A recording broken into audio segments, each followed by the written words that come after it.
I'd like to now have the privilege of introducing Mr. Murthy Veeraganta, Chairman, VSoft. He has over 30 years of experience in the financial services technology industry. He co-founded VSoft in 1996 and has grown the company from inception to a global company serving more than 2,500 institutions that range in diversity from international banks to cooperative banks. His early work experience was with Unisys Corporation as part of a select national team that customized, installed, and supported transaction processing systems for large North American commercial banks, such as Citigroup and JP Morgan Chase. Mr. Veeraganta is a master's in chemical engineering from the Indian Institute of Technology, and it's my pleasure to call him here on the dais to take over the proceedings. Thank you so much.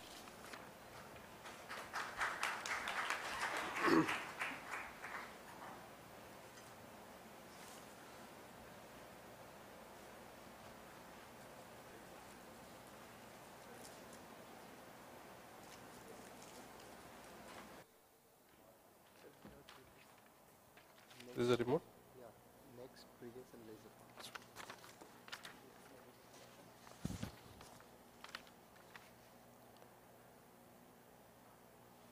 First of all, welcome to all my customers.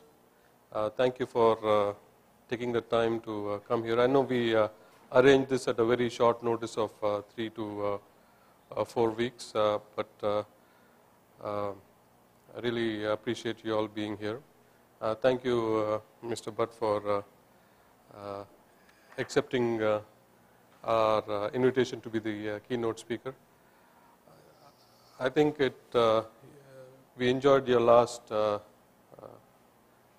hour of presentation, but during that process I was going through a lot of stress because I have to follow his act. It's very difficult. So only thing I have managed to do is get some gray hair on my head.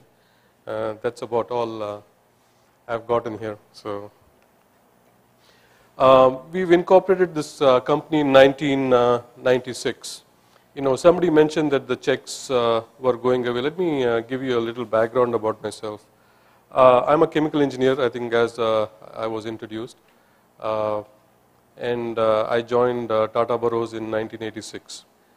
Of the batch that I joined, I was the first group that was selected to go to US, and I was selected to go as a check processing expert. I didn't know anything about checks. I didn't know anything about MICR. I didn't know anything about the scanner, but I was being sent as an expert to Burroughs as a check processing expert. I mean, that's what consulting companies do, so I went. My friends told me, what are you doing? Did you not read the article? This is 1986, where the Fed announced that the checks are going away. The checks are going away in 2 years. At that time, they were processing about 40 billion checks a year. So I said, no, it's okay. I'm going to the US for 1 year. Just to, I'll have fun. I'll do 1 year of check processing, and I will move on. So I went there, did my first year of project of check processing. Things happened. I stayed there for, they didn't allow me to come back. They made me stay for 2 more years to do implementations in banks across the country. Then I started my first company, which was Vector Consulting. And as part of the first company, I formed a division called the Financial Systems Division. And it was supporting banks on check processing. Again, my partners, my friends, my well-wishers said, yeah, you first of all spent 4 years doing check processing, an industry that is going away. Now you have started a company which is very good. This is an opportunity for you to diversify. But then you've gone back to check processing. Dimag theek hai kya? So I said, yeah, I think I want to do this. And it was the most profitable division of Vector Consulting. Then in 1996, I decided to start a product company. Guess what I did? I started the check processing product to run on the Intel platform. Till that time, everything was running on the mainframes, on the Unix system, and so on and so forth. But basically, I was focusing on the check processing system. You know, my well-wishers disappeared. They just left. They said, "No, kutte ki dum tede ke tede rega. You cannot fix this fellow." But 15 years later, we are a 110 crore company doing check processing. The volume of checks in the US has gone from 40 billion to 25 billion. It has not disappeared in 2 years. We are hoping that it will come down to 20 billion, it will come down to 18 billion, because then for the banks in the US, it will become expensive to process and they will outsource to us. So if you look at the outsourced business of a 15 billion checks per year industry, the market cap for that in totally outsourced environment is $1 billion per year. And even if I got 10% of that business, which I have today in the captive outsourcing market, I will be a 500 crore business just doing outsourcing in check processing. So we don't believe checks going away. I think with technology, the checks will continue to stay, and that's the whole purpose. My my goal here is to talk about not Vsoft. My goal here is to talk about why we need a user conference, why we need participation, and really the only way I can tell you that why is through go through the history of Vsoft the best way I know. One of the faults of Vsoft, and it starts with me, and I think Mr. Dronam Raju has said to me pretty often and reminded me, we don't even know how to lie. हमको झूठ बोलना भी नहीं आता. We say things the way it is. Some banks, some customers think it's refreshing. Some things it is unprofessional. Something we are naive. But that's our character. That is our nature of our company. It starts from me and it goes right down to our implementation folks. So what I'm going to do today is talk about Vsoft history and how we have grown, and you'll understand why I need you to be part of my organization for us to grow better together. In 1996, when I started the product company, I had to have a customer. So I went to this bank, Central Carolina Bank, and I said, his name was Dave Wagner. I said, "Sir, I need for you to buy my product." He said, "What product?" I said, "Check processing product." "You have it?" I said, "No." "How are you going to develop it?" "On the Intel platform." I will run all your big sorters that you see in RBI and in State Bank of India centers in India. I will run them on the Intel platform instead of the IBM mainframes and the Unisys mainframes and the Unix machines. So he said, "If you do that," he quickly did some calculation, "you'll be saving me, 6 million a year and so on and so forth." He said, "Yes, I will do that. I will give you 6 months to go and do the product and come back to us." That bank was a 24 billion asset size bank. They had 5 subsidiaries and they had 450 branches and across 3 or 4 states, I think, and 4 operational centers and branch operations. Very good. So we got a contract. We went out and developed the product. And you know what we did? We did our first mistake.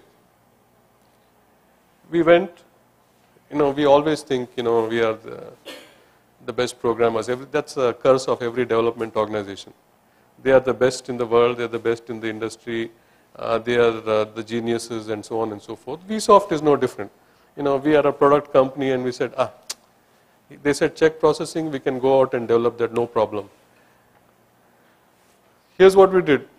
They were a 5-bank bank, but the first version of our product came out as a single bank product. Then they had 4 operational centers. We developed only a one-site product. We didn't have any remote processing capability, and we only thought that there was a deposit slip and there was a check. We didn't take care of, in the US they also have cash in tickets and the cash out ticket, they have general ledger tickets, they have lots of other tickets that run through the scanners.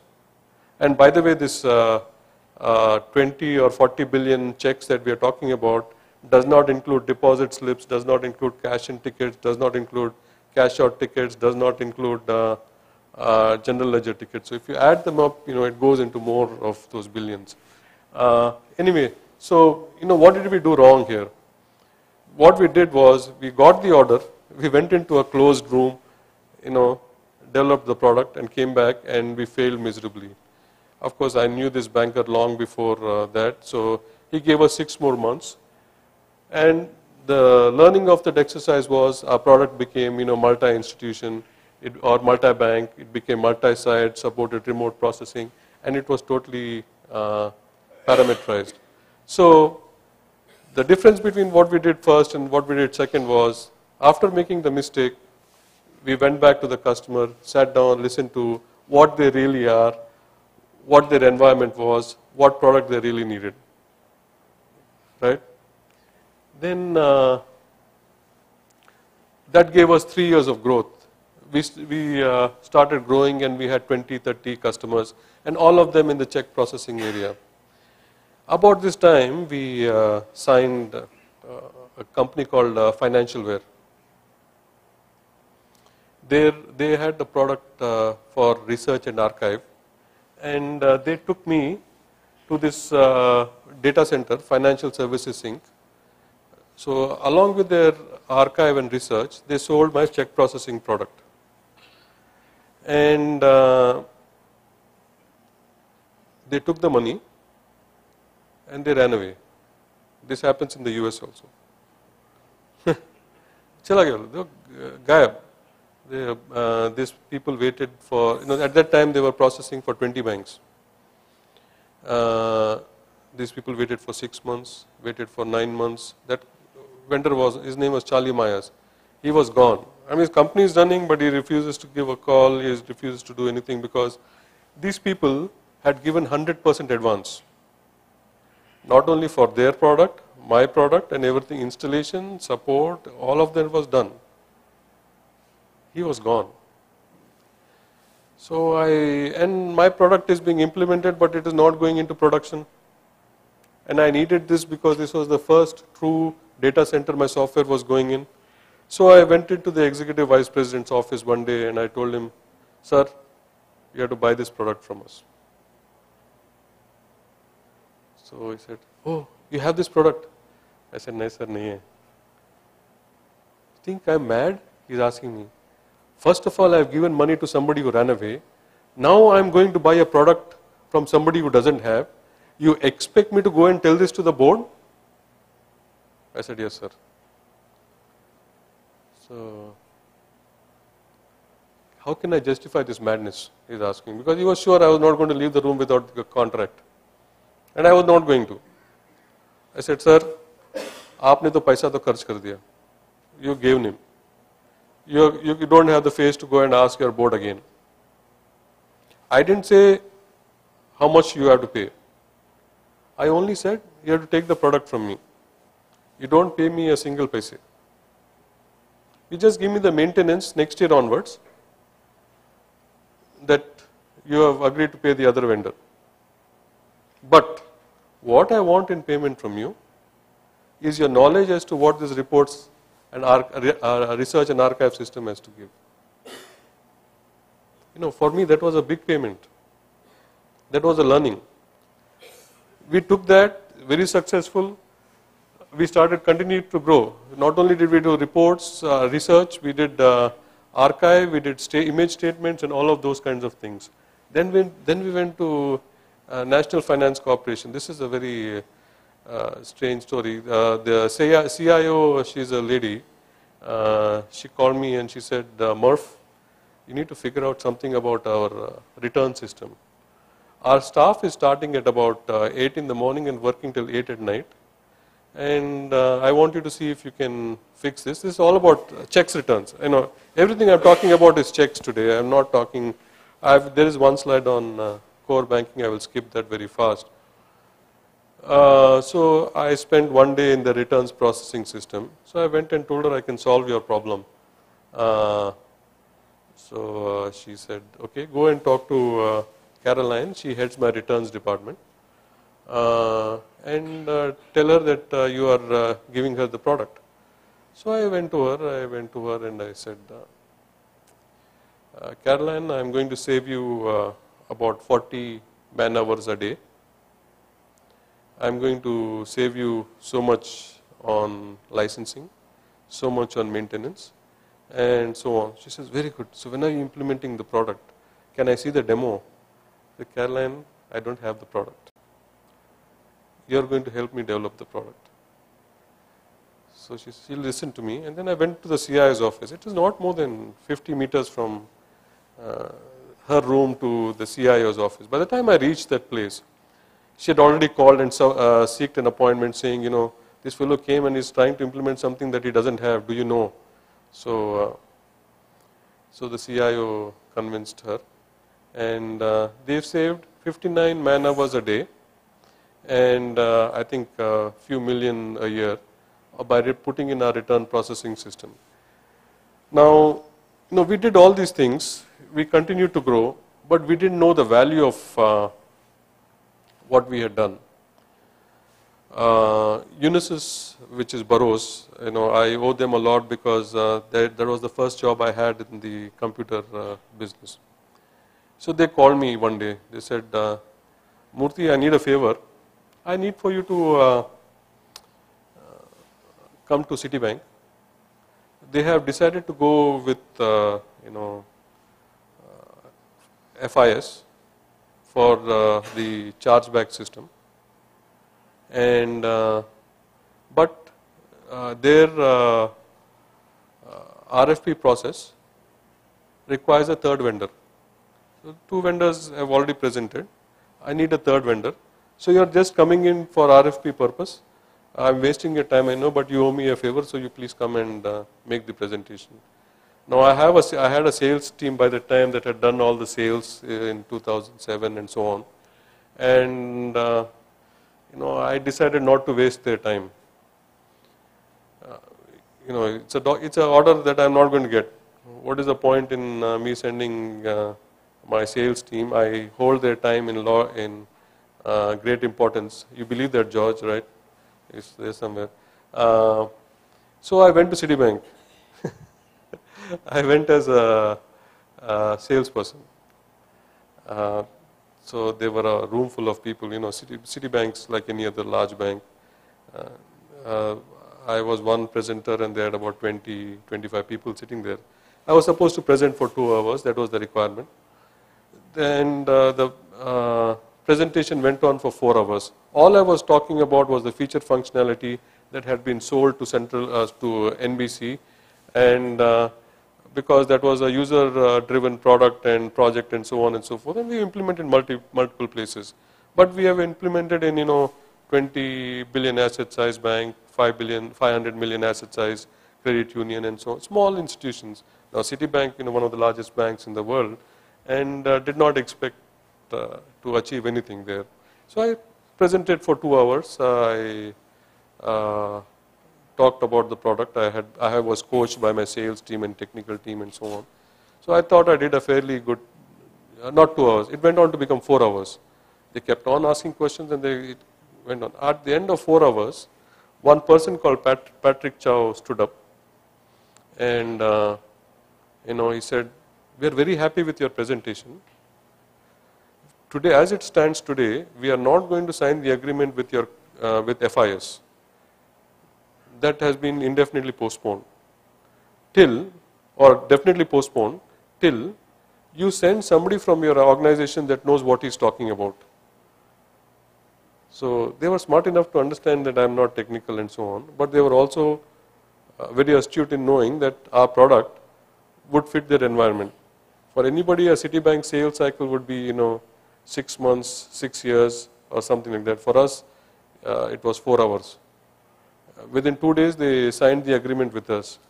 I don't want you all to leave with a misconception. I'm not a salesperson. I'm not even a good salesperson. The product spoke for itself, and the product was a creation of my users, my customers. They told us what it was or what it needed to be, and that is the reason why we won that bank. I mean, if it was salesmanship, it would have taken a year, 2 years, 6 months, customer review, this, that. It is the product that sold itself. Who created the product? The users created the product, and you are the users. I mean, that's my whole point of this presentation. Today, we have over 2,500 customers. So, what we started off after the first mistake, listening to our customers, has taken us into an organization that now spans over 2,500 or maybe even 3,000 customers today. And it is not just in large banks or small banks or credit unions and cooperative banks today, or it is absolutely diverse. So how do we, and further to that, our footprint is across the globe. Now how do we start, this is a marketing slide. Just want you all to know that we got Celent recognition, we've got Inc. 5000, and we've got that every year. We've got the best software award in 2010, and Deloitte selected us as the top 50. I sound like the Indigo flight, right? As when they're starting to come down, they'll say, second year we have done a hat trick, this is the third year in a row we are selected as the Asia's best flying organization. But the point is that all of these awards are because of our products. None of this is talking about, except for the Inc. 5000, of our financial growth. We are only a 110 crore company. All these awards are because of our products. All our products is because of